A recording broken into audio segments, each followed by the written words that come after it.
সরকারি চাকরিতে কোটা বাতিলের সিদ্ধান্ত অবৈধ ঘোষণা করে হাইকোর্টের দেয়া রায়ের বিরুদ্ধে আপিলের শুনানি হবে আগামীকাল। আজ দুইজন সাধারণ শিক্ষার্থী মামলায় পক্ষভুক্ত হয়ে আবেদন করলে চেম্বার বিচারপতি মোহাম্মদ আশফাকুল ইসলাম শুনানির জন্য এদিন ধার্য করেন। এদিকে আদালতের রায়কে সম্মান জানাতে কোটা বিরোধী আন্দোলনকারীদের প্রতি আহ্বান জানিয়েছেন আইনমন্ত্রী ও শিক্ষামন্ত্রী। হাসান জাবেদের রিপোর্ট। এখন জন্ম সনদ দিয়ে খোলো বিকাশ স্টুডেন্ট অ্যাকাউন্ট। নিজের বিকাশ নিজে কর। সরকারি চাকরিতে কোটা বাতিলের সিদ্ধান্ত অবৈধ ঘোষণা করে হাইকোর্টের দেয়া রায়ের পর আন্দোলনে নামে শিক্ষার্থীরা। এরপর রাষ্ট্রপক্ষ সেই রায় স্থগিত চেয়ে আপিলে যায়, কিন্তু আপিল বিভাগের পূর্ণাঙ্গ বেঞ্চ শুনানি না করে নিয়মিত আপিল করার নির্দেশ দেয়। এরপর শিক্ষার্থীদের আন্দোলন আরও বেগবান হয়, যা সারা দেশে ছড়িয়ে পড়ে। মঙ্গলবার দুজন শিক্ষার্থী মামলায় পক্ষভুক্ত হয়ে হাইকোর্টের রায় স্থগিত চেয়ে বিশেষ চেম্বার আদালতে আবেদন করেন। চেম্বার বিচারপতি বুধবার তা শুনানির জন্য আপিল বিভাগের পূর্ণাঙ্গ বেঞ্চে পাঠিয়ে দেন। আমরা থার্ড পার্টি হিসেবে পিটিশনার হয়েছি। এখানে আমরা সাধারণ ছাত্রছাত্রীদের পক্ষে কোটা পদ্ধতির সংস্কার হওয়া দরকার। সেই ক্ষেত্রে হাইকোর্ট ডিভিশন যে আদেশ দিয়েছে, হাইকোর্ট ডিভিশনের সেই আদেশটি অ্যাপিলেট ডিভিশন অবশ্যই দেখবেন, যেহেতু আপিল ফাইল করা হয়েছে।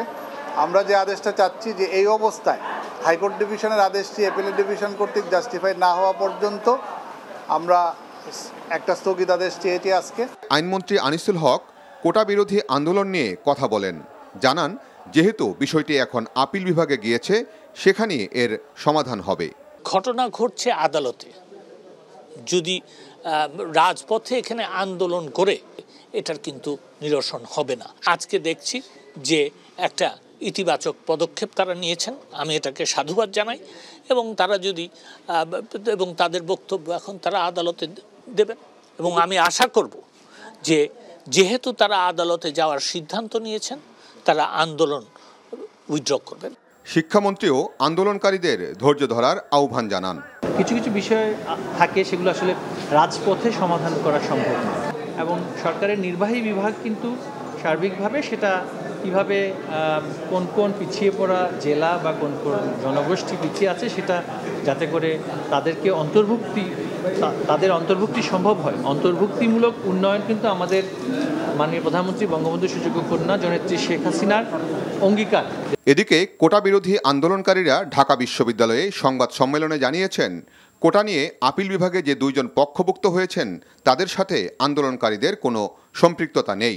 যে রিট হয়েছে সে বিষয়ে আসলে আমাদের কোনো মন্তব্য নেই, কারণ ওই বিষয়ে আন্দোলনকারীদের কোনো সম্পৃক্ততা নেই। Hasan Jabed, NTV news, Dhaka.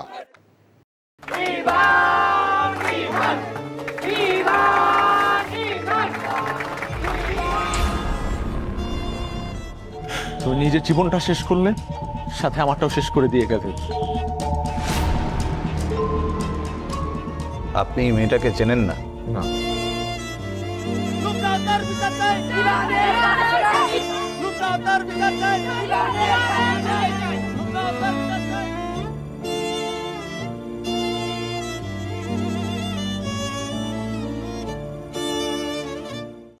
এখন জন্ম সনদ দিয়ে খোলো বিকাশ স্টুডেন্ট অ্যাকাউন্ট।